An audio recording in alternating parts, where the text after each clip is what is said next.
Maqaba kanilma kana furuqullo waaqayyo tokkoon amiin.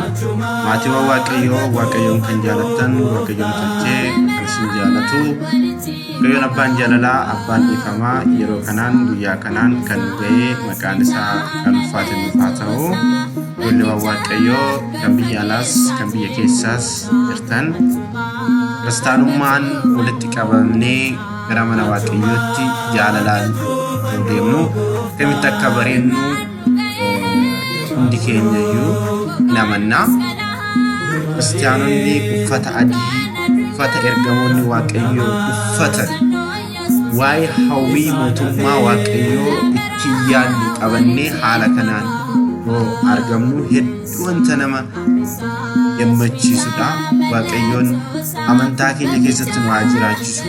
Amantaa keenya amantaa qulqulleettii amantaa ishee dhugaa amantaa waaqayyo irraa nuuf kenname waan taateef hundi keenya iyyuu amantaa kana keessatti jaalalaan tokkummaadhaan akka jiraannu ejjechuu qabna jechuudha. Maaliifuu obboleessi isaa yoo hin jaalan obboleettiin obboleessaa yoo hin jaalan abbaan ijoollee isaa yoo hin jaalanne waaqayyo wajjin walitti dhufuun rakkisaa waan ta'uuf hundi keenya iyyuu tokkummaadhaan ejjechuu qabnan isiniin jira jechuudha. Amantaan keenya amantaa qulqullootati.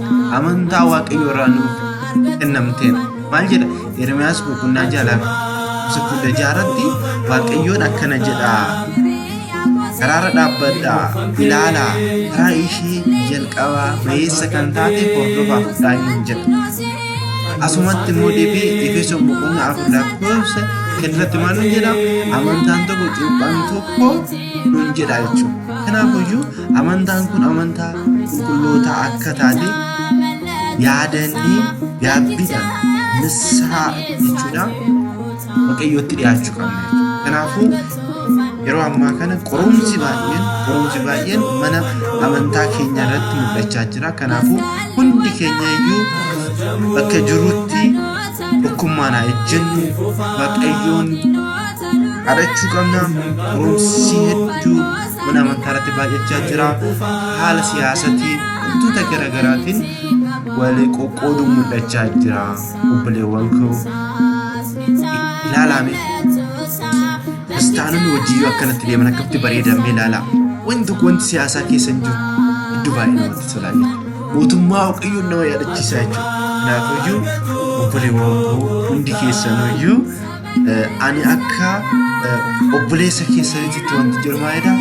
Mana amantaa keessatti sanyummaadhaan wal qoodunaaf wal haa jaalannu obboleessa keenya haa jaalannu obboleettii keenya haa jaalannu.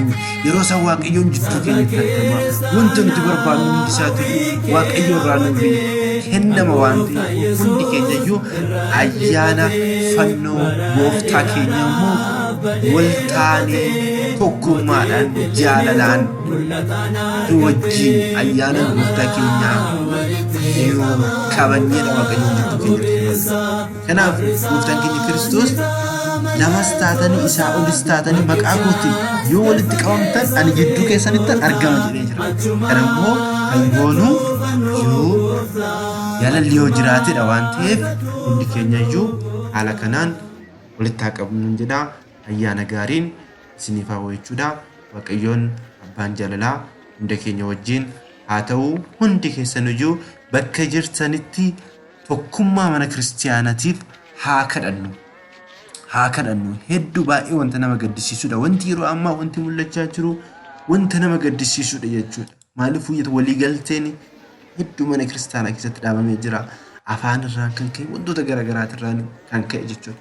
Kana hunda isaatu iyyuu immoo jaalalaan waaqayyoon yoo kadhanne waaqayyoon immoo deebii nuuf laata. Haati teenye qulqulleettiin dubroo Maariyaam isheenis ilma isheetitti nu boochi jechuudha. Ergamoonni waaqayyootti nu boo'u jechuudha.